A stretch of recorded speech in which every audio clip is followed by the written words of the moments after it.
jual beli, bertetangga, ini semua kita pahami dengan benar sesuai dengan Al-Quran dan Sunnah, kemudian kita amalkan. Inilah yang salah satu dapat dimasukkan kategori mencintai Nabi Muhammad SAW. Kemudian kalau kita lihat, kita sebagai manusia mencintai sesuatu ketika dalam keadaan senang saja, dalam keadaan sehat saja, dalam keadaan bahagia. Tetapi ketika kita sakit, disentuh oleh Allah dengan sakit, kita sudah nggak ingat dengan apa yang kita cintai. Kita lebih fokus kepada kesembuhan diri kita tentang penyakit itu. Apalagi ketika menjelang sakaratil maut, kematian, kita lebih fokus kepada diri kita. Maka jika kita mengatakan kita telah tinggi mencintai Nabi Muhammad, belum seberapanya, sedebunya belum. Tetapi makhluk yang paling mencintai dan cintanya teragung di antara seluruh makhluk Allah, di antara para nabi, para rasul, siapapun, Nabi Muhammad SAW. Buktinya adalah ketika beliau sakit, ketika beliau menjelang ajal, beliau tidak fokus kepada dirinya, tapi beliau masih mengingat, bahkan ingatan beliau sangat kuat, yang ingin diselamatkan adalah umatnya. Umatku ya Allah, umatku ya Allah. Ini bukti cintanya Nabi kita Muhammad SAW kepada kita semua. Maka mudah-mudahan dengan banyak salawat, dengan banyak mengamalkan sunnah-sunnah Rasul, kita mendapat redha Allah, sehingga ditulis oleh Allah termasuk tanda-tanda cinta kepada Nabi Muhammad sallallahu alaihi wasallam. Ada sebuah cerita ini tentang cintanya Rasulullah kepada umat itu. Bahkan bukan hanya kaum muslimin, umat manusia.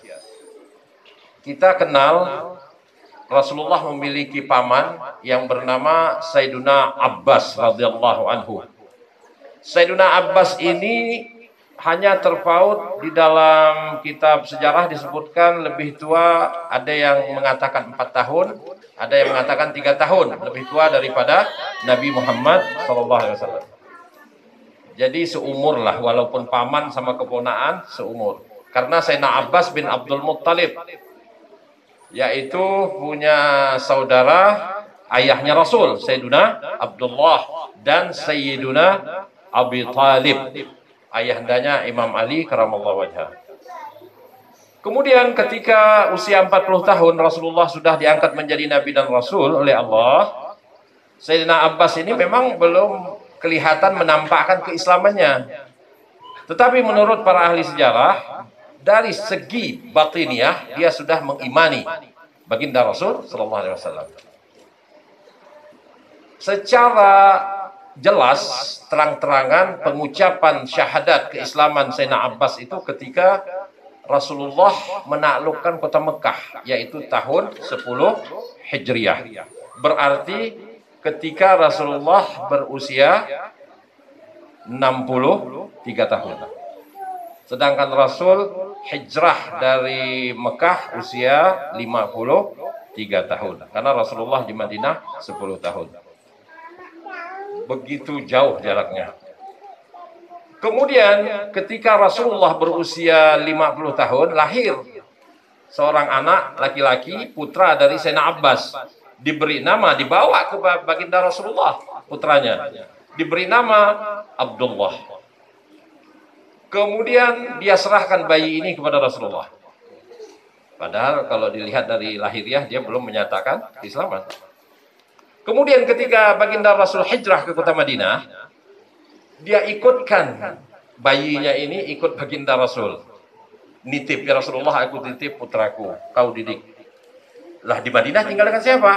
Tinggal dengan salah satu istri Rasulullah bernama Sayyidah Maimunah. Karena Sayyidah Maimunah secara otomatis mahram bagi Sayyidina Abdullah karena bibinya. Itu indah aturan Allah dan aturan Islam, begitu indah. Kemudian dididiklah oleh baginda Rasul, Sayyidina Abdullah ini. Kemudian Sayyidina Abbas masih di Mekah. Begitu Rasulullah tiba dalam haji wada penaklukan kota Mekah, Rasul berusia 63 dan pada tahun 10 Hijriah, Sayyidina Abbas secara nyata lahiriah menyatakan syahadat masuk Islam. Padahal dia sudah lama dari segi batin masuk Islam. Hikmahnya adalah karena Sayyidina Abbas ini kenapa belum menyatakan keislaman secara nyata? Dia ada tugas amanah dari keluarga Abdul Muttalib, yaitu menjaga harta benda mereka yang ada di kota Mekah, menjaga kaum kerabat mereka yang ada di kota Mekah. Karena semuanya Bani Abdul Muttalib ini hijrah ke kota Madinah ikut baginda Rasul.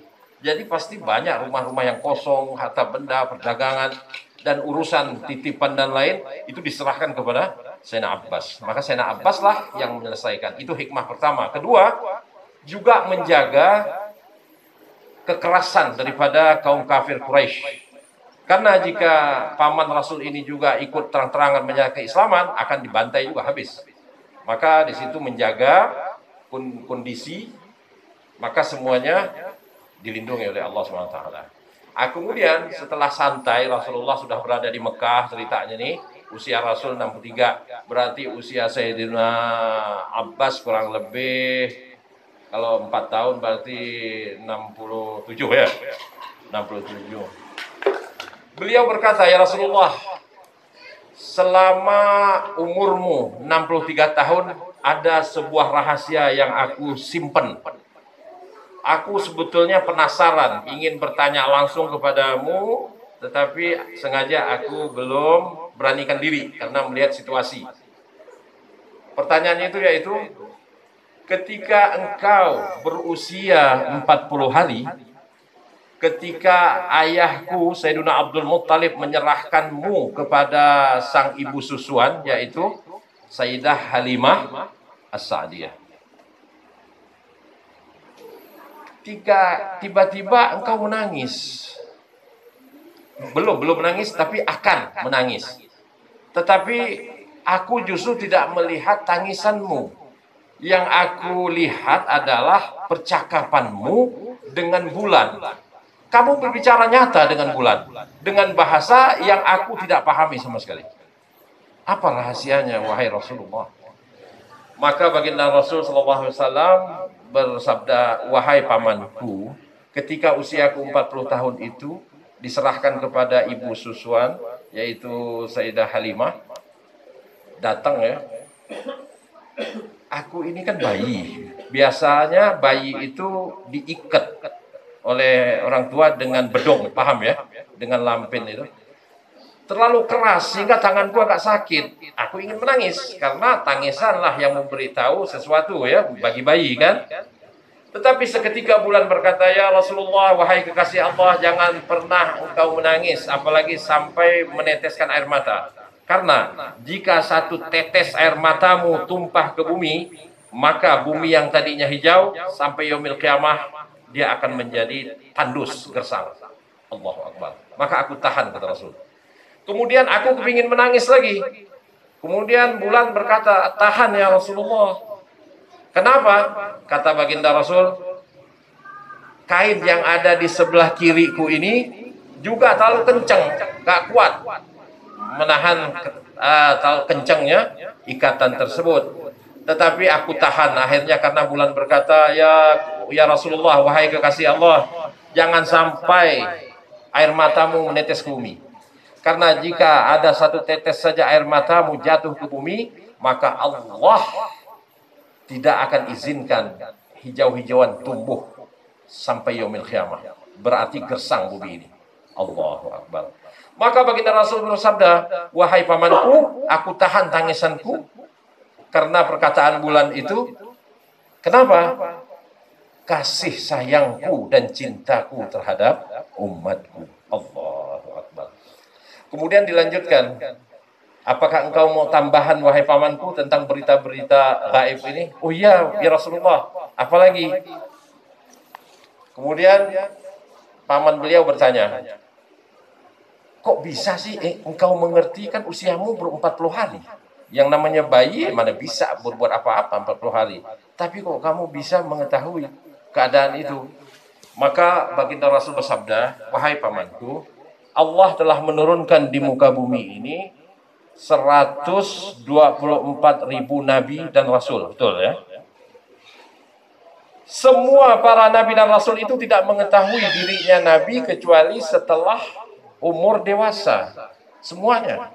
Mulai dari Nabi Adam, Nabi Nuh, Nabi Idris, semua para nabi-nabi tidak mengetahui dirinya nabi kecuali setelah berusia asyuddah. Asyuddah itu 40 tahun. Kecuali dua orang tok yang diberikan Allah pengetahuan bahwa dia nabi semenjak kecil. Yang pertama, Nabi Isa alaihissalam, ibnu Maryam. Di dalam Al-Quran jelas. Dia ketika berada di dalam gendongan ibundanya, masih berusia beberapa hari, dia berkata, Inni Abdullah, aku hamba Allah dan aku diberi Alkitab. Maksudnya apa? Diberi Alkitab, yaitu kitab Injil. Berarti dia seorang nabi dan rasul. Yang kedua, alhamdulillah nabimu, yaitu baginda Nabi Muhammad SAW. Bahkan aku sudah mengetahui diriku nabi ketika aku di dalam rahim.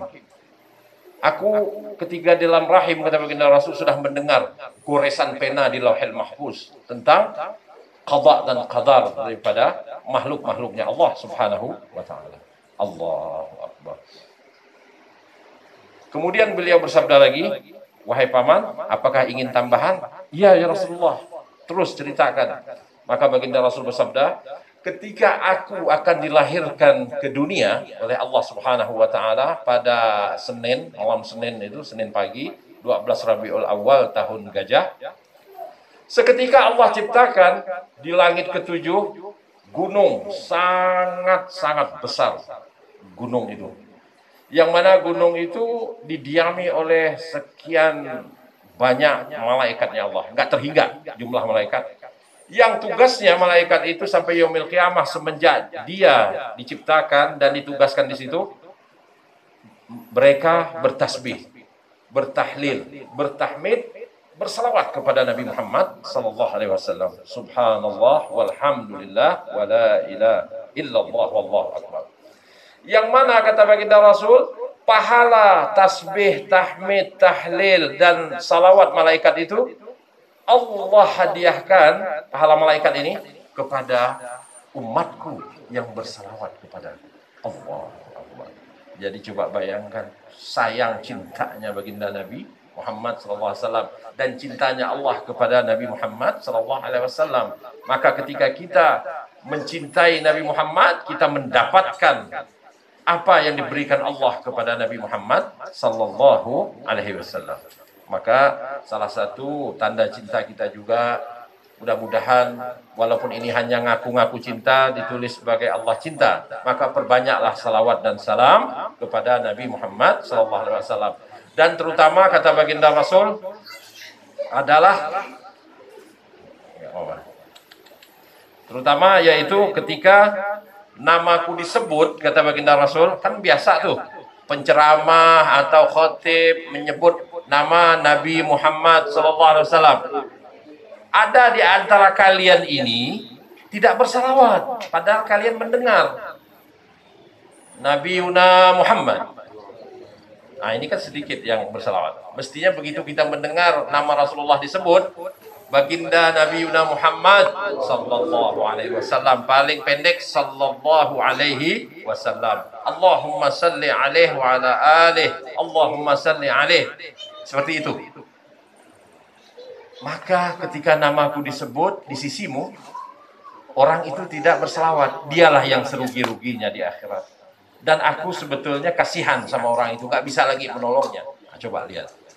Maka dari itu kita begitu mendengar, apalagi ada seruan Sallu ala Nabi Muhammad, langsung secara otomatis kita mengucapkan Allahumma salli alaihi atau Allahumma salli alaihi wa ala alihi. Nah, ini sekedar untuk menambah rasa cinta kita kepada Nabi Muhammad SAW. Kita berbanyak salawat, karena sekali lagi salawat apapun kembalinya kepada kita. Diniatkan, yang ingin maju usahanya niatkan untuk kemajuan usaha, dapat rezeki yang berkah, yang banyak, yang dapat menolong umat, keluarganya, dan semacamnya. Apapun yang sakit, yang sedih, salawat, salawat, dan salawat. Maka ada pertolongan Allah Subhanahu wa Ta'ala. Amin ya Rabbal Alamin. Baiklah, kita lanjutkan. Kita memang sengaja tidak membahas hadis istimewa pembukaan tadi. Kemudian dilanjutkan saja dengan kunci-kunci untuk mempermudah meraih rezekinya Allah Subhanahu wa Ta'ala. Kita telah bahas beberapa bulan yang lalu. Kunci yang pertama adalah takwa kepada Allah Subhanahu wa Ta'ala.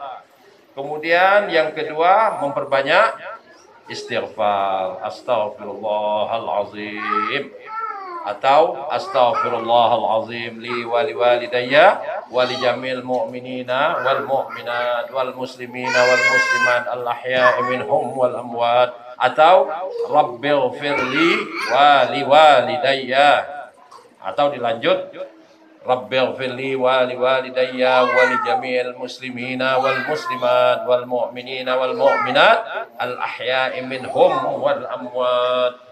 Kemudian dilanjut dengan kunci ketiga, yaitu senantiasa menjaga wudu. Siapapun, laki perempuan, terutama kaum perempuan, ibu-ibu yang tidak haid, ya, yang sedang tidak haid, yang sedang tidak nifas, sebaiknya berwudu. Begitu batal berwudu, batal berwudu. Apalagi kaum pria ini bisa. Gak masalah kita bersentuhan suami istri, tidak apa-apa. Tapi kita jaga wudu. Terutama paling tidak ketika kita keluar rumah. Pagi-pagi ngantar anak sekolah kah, belanja ke pasar kah, atau silaturahim kah, atau kemana sajalah kita akan keluar, kita berwudu terlebih dahulu. Bagaimana dengan perempuan yang haid? Tidak perlu berwudu, karena tidak akan diterima juga oleh Allah, karena ada penghalang, yaitu haid. Tetapi bukan berarti dia tidak dapat meraih pahala wudu. Tidak, tetap Allah pahalai dia. Jika dia yang di hari normal biasa berwudu, maka pahala wudu itu mengalir. Ini istimewa sebetulnya perempuan dengan adanya haid dan nifas. Karena balasan Allah justru sempurna di saat wanita haid dan nifas. Makanya ketika kaum wanita, dia di hari-hari bersih, di hari normal, dia berzikir, dia membaca Al-Quran, dia berselawat. Ketika haid itu terhalang, dia nggak bisa baca Al-Quran. Dia selawat boleh, zikir boleh. Kemudian berwudu boleh, tetapi ya tidak berpengaruh. Tetapi jangan khawatir, pahalanya tetap dia dapatkan sebagaimana hari-hari biasa. Ini istimewanya wanita yang haid dan nifas. Kenapa? Karena haid dan nifas datangnya dari Allah Subhanahu wa Ta'ala. Jadi banyaklah berwudu. Dan kalau bisa ketika kita di masjid, umpamanya kita batal wudu, kemudian kita berwudu, laksanakan sebisa mungkin sunnatul wudu 2 rakaat sebisanya. Tapi syarat daripada sunnatul wudu itu kita nggak boleh ngomong sama siapapun. Jadi ketika kita berwudu, doa ya langsung sholat. Jangan diselingi dengan omongan dengan manusia, itu yang utamanya. Tetapi jika nggak bisa, punya anak nanya, itu ya nggak apa-apa. Tetapi kalau bisa dicoba, insya Allah akan terlaksana seperti itu. Nah, kemudian yang kunci yang keempat adalah menjaga sholat 5 waktu di awal waktu. Jika ini kita jalankan, pertahankan, anak yakin, bapak-bapak, ibu-ibu sholat 5 waktu, tapi waktunya nggak tepat. Nah, sekarang coba kita berusaha melawan nafsu kita, sholat di awal waktu. Begitu azan berkumandang, kita sudah dalam keadaan berwudu, menjawab doa azan, sholat sunnah qobliyah yang memang boleh, terus kita sholat. Alhamdulillah bisa berjamaah. Wah, ini dahsyat sekali. Rezeki dari Allah SWT datang. Jadi ini saja dulu kuncinya 4 ya. Pertama takwa, istighfar, jaga wudu, dan jaga sholat 5 waktu. Baik, ada yang ingin bertanya? Mungkin silakan. Kalau nggak ada, kita tutup di sini saja. Kita bermohon kepada Allah, mudah-mudahan kita termasuk hamba-hamba yang senantiasa mendapatkan rahmat Allah SWT untuk dapat mencintai, mengikuti Nabi Muhammad sallallahu alaihi wasallam.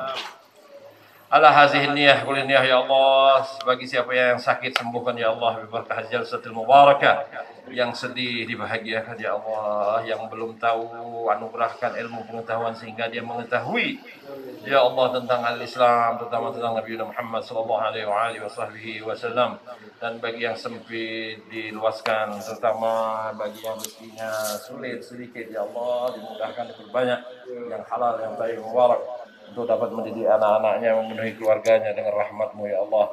Jadikan kami ya Allah hamba-hamba-Mu yang senantiasa mendapatkan ampunan dari-Mu dan redha-Mu, dan bimbing kami terus ya Allah dalam jalan-Mu untuk dapat membimbing keturunan kami sehingga kami senantiasa berjalan di dalam sunnah Nabi Muhammad sallallahu alaihi wasallam. Ala hazihi niyah wa kullina salihah wa ila hadratin Nabi Muhammad sallallahu alaihi wasallam sirrul Fatihah.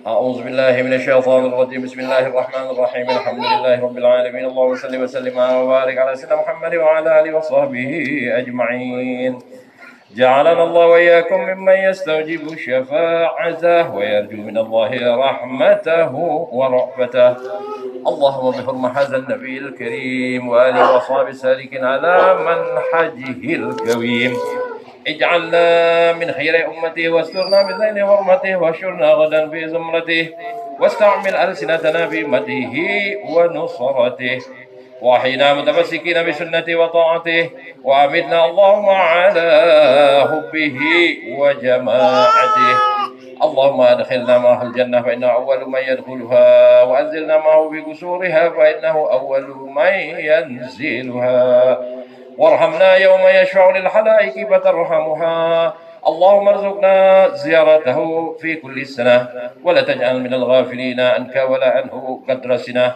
اللهم لا تجعل في مجلسنا هذا أحدا إلا غسلت بماء التوبة ذنوبه وسترت برداء المغفرة عيوبه اللهم إنه كان معنا بسنة الماضية إخوان منعهم القضاء عن الوصول إلى مثلها فلا تحرمهم ثواب هذه الساعة وفضلها اللهم ارحمنا إذا سرنا من أصحاب القبور ووفقنا لعمل صالح يبقى سنه على مر الدهور اللهم اجعلنا لآلائك الذاكرين ولنعمائك الشاكرين وليوم لقائك من الذاكرين وحين بطاعتك مشغولين وإذا توفيتنا فتوفنا غير مفتونين ولا مهزولين واختم لنا منك اللهم اغفر شر الظالمين واجعلنا من فتنة هذه الدنيا سالمين اللهم اجعل هذا الرسول الكريم لنا شفيعا وارزقنا به يوم القيامة مقاما رفيعا اللهم اسقنا من حوض نبيك محمد صلى الله عليه وسلم شربة هنيئة مريئة لا نزمع بعدها أبدا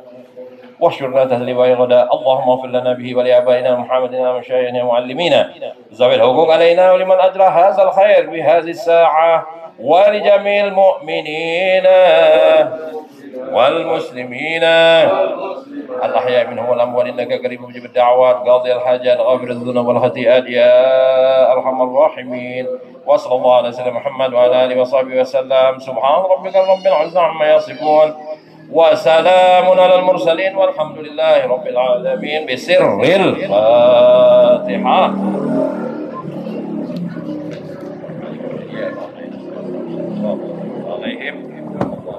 يا ربنا بأننا تربنا وأننا أسرفنا لا نزال أسرفنا تب علينا توبة تغسل لكل حوبة واستر لنا عوراتي وآمن رواتي واغفر لوالدينا ربي ومولودينا والآل والإخوان وزائر الهلان وعن كل ذي محبة أو جيرة أو صفا والمسلمين أجمعين رب أسماء فضلا وجود منائي إلا بمنا بالمصطفى الرسول نرضى بكل زول بالمصطفى الرسول نرضى بكل بالمصطفى الرسول نرضى بكل زول صلى وسلم ربي عليه أدى الهدي وآله وصحبه عدد التأسيس به والحمد لله بالود والتناهي تقبل الله منا ومنكم إنه منكم تقبل